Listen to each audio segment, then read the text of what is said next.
अग्निसार क्रिया या वहनिसार क्रिया। जानने की इसके लाभ क्या है। घेरन संहिता जो बुक है, ट्रेडिशनल बुक, उसके बारे में उसमें बोला गया है कि देवताओं जैसा शरीर हो जाता है। फिर जठराग्नि, बेसिकली जठराग्नि पूरी प्रदीप्त हो जाती है। जितने हमारे इंटरनल सिस्टम है, डाइजेस्टिव सिस्टम, रिप्रोडक्टिव सिस्टम और एक्सक्रीटरी सिस्टम, ये तीनों सिस्टम बहुत ही अच्छे से दुरुस्त हो जाता है। डायबिटीज के लिए बहुत अच्छा है, बहुत सारे फायदे हैं आपको।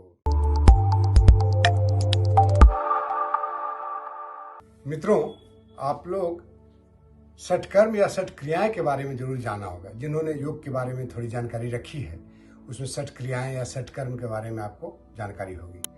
ये क्या है? षटकर्म या षट क्रियाएं क्या है? ये हमारे ऐसे क्रियाएं हैं जिसमें बॉडी के इंटरनल सिस्टम को क्लींजिंग करता है।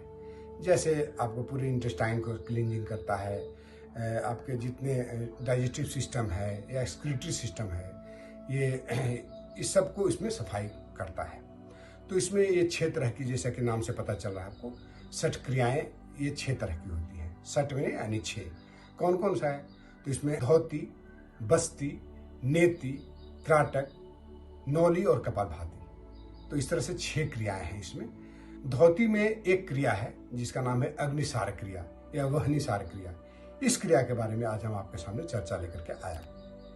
तो पहले तो जान लें कि इसके लाभ क्या है और उसको किसको नहीं करना चाहिए। उन व्यक्ति को नहीं करना चाहिए जिनको पेट में अल्सर हो या हर्निया हो, या प्रेगनेंसी के दौरान नहीं करना है, पीरियड के दौरान नहीं करना है, या हाइपर एसिडिटी यदि है उस समय भी नहीं करना है। यदि एसिडिटी का जनरल आपको प्रॉब्लम्स है तो उसको आप इसको धीरे धीरे करके इंट्रोड्यूस करिए। शुरू में थोड़ा कम करिए, फिर बाद में इसको बढ़ाते जाइए। धीरे धीरे ये एसिडिटी का भी उपचार है, लेकिन जब आपको हाइपर एसिडिटी उस समय इसको नहीं करना है। नहीं है तो इसको धीरे धीरे करके इंट्रोड्यूस करिए अपने लाइफ में। और ये कम से कम थेरेपी, यदि आप कोई बीमारी के लेकर के स्पेशली इसका उपचार करना चाहते हैं तो कम से कम दिन में 3 बार इसको करना जरूरी है। अब इसको कैसे करते हैं ये जानना जरूरी है। लाभ मैं बाद में बताऊंगा कैसे करते हैं। इसको करने के लिए हम सबसे पहले 2 तरीका है। पहले वज्रासन में आते हैं, ठीक है। तो वज्रासन में आप जो व्यक्ति आ सकते हैं वज्रासन में आएंगे, ठीक है। वज्रासन में सब लोग जानते हैं ना। उसके बाद क्या करते हैं कि आप श्वास को, लंबी गहरी श्वास भरते हैं। पहले बता दूं प्रोसेस, पूरा लंबी गहरी श्वास छाती और पेट में, पूरा पेट में भरते हैं, छाती और पेट में भरते हैं। उसका फिर पूरा श्वास को बाहर निकाल देते हैं। यहां तक कि अब झुक के भी निकालना पड़े तो कंप्लीट कोशिश करें कि जितना श्वास है 100% निकल जाए। 100% तो नहीं निकलेगा, लेकिन कम से कम 90% आपके शरीर से श्वास बाहर हो जाए। उसके बाद पेट को अंदर खींचे और श्वास रोक दे बाहर। पेट को अंदर खींचे और श्वास को बाहर ही रोक दे। जलंधर बंद लगाए और पेट को आगे पीछे हिलाए। ये जो हिलता है इसका नाम है रेक्टस एब्डोमिनस मसल। यदि आप बायोलॉजी में जाइएगा तो इसका नाम है रेक्टस एब्डोमिनस मसल।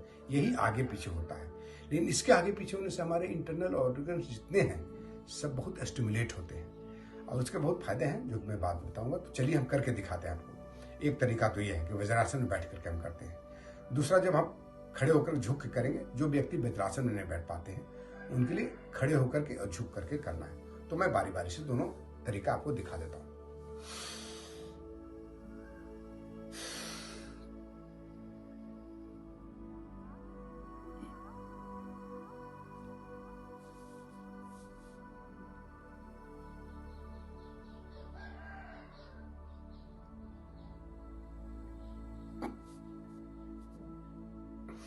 मैंने पेट को आगे पीछे किया। एक बार फिर से करके दिखाता हूं।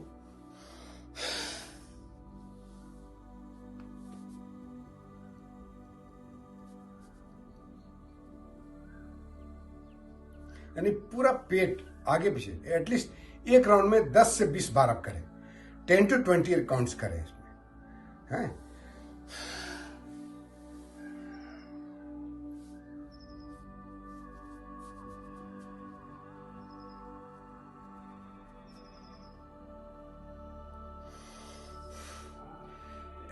तो इसमें श्वास बाहर रोक के रखना, ये ध्यान रखिएगा। श्वास लेते रहेगा तो होगा भी नहीं। तो ये अग्निसार क्रिया हुआ। इसके खड़े होकर इसको कैसे किया जाता है ये मैं थोड़ा कैमरा एडजस्ट कर देता हूँ और तब आपको दिखाने में मेरे को आसान होगा। ऐसे हो गए इस तरह से। अब क्या करेंगे, प्रोसेस वही रहेगा, श्वास पूरा पहले भरेंगे, फिर छोड़ देंगे और छोड़ के झुक जाएंगे, झुक करके पेट को अंदर खींचेंगे।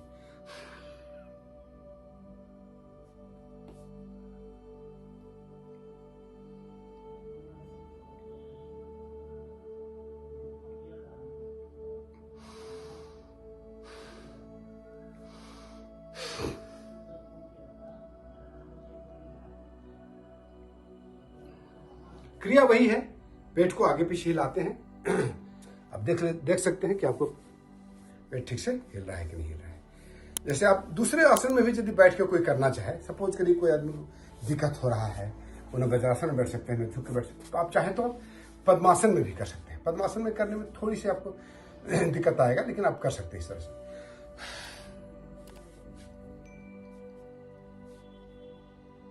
ध्यान रखिएगा, इसको दबाना पड़ेगा ताकि आप प्रेशर जब इसमें देते हैं तो स्थिर हो जाता है और पेट आगे पीछे होने में आसान हो जाता है। वज्रासन, सुखासन, किसी भी आसन में बैठ के इसको कर सकते हैं। कोई जरूरी नहीं है कि एक ही आसन में है। जो सबसे अच्छा है वो मैं बताता हूं ताकि उससे आप आसानी से उस आसन से कर सकते हैं, इसीलिए मैं उसको आपको उसके बारे में बताता हूं। तो अब रही बात इसके फायदों के बारे में, इन्होंने घरंड ऋषि ने, यानी घरंड संहिता जो बुक है, ट्रेडिशनल बुक, उसके बारे में बोला, उसमें बोला गया है कि देवताओं जैसा शरीर हो जाता है।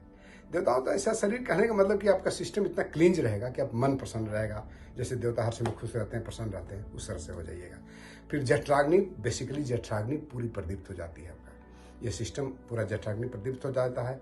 फिर आपको आंतरिक अंगों का, जितने हमारे इंटरनल सिस्टम है, खासकर 3 सिस्टम, आपको कौन कौन सा, डाइजेस्टिव सिस्टम, रिप्रोडक्टिव सिस्टम और एक्सक्रीटरी सिस्टम, ये तीनों सिस्टम बहुत ही अच्छे से दुरुस्त हो जाता है, स्टिमुलेट हो जाता है और सब अपने प्रॉपरली फंक्शन करने रहता है। डायबिटीज़ के लिए बहुत अच्छा है, आपको जिनको प्रोस्टेट की प्रॉब्लम्स है उनके लिए अच्छा है, और बहुत सारे फायदे हैं। आपको इसको गिनाते थक जाएंगे, लेकिन और दूसरा चीज़ है जो इम्पोर्टेंट है, और डिप्रेशन में बड़ा लाभ पहुंचाता है इससे।